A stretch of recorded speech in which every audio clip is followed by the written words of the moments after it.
Guys, part 2 ng paglalakad ni Mrs.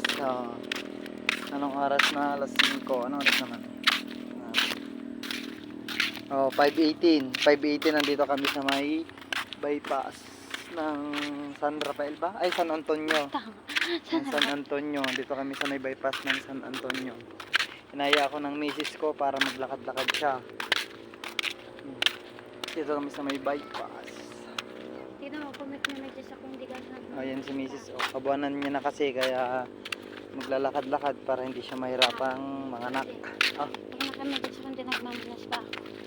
Dapat nga talagang mag-medyas ka. Mahaba dapat. Diba guys, kung sa mga nakakanood sa akin na mga mamis, kung may payo kayo sa misis ko kung paano siya madali ang manganak, comment down para sa tip na gagawin ng misis ko.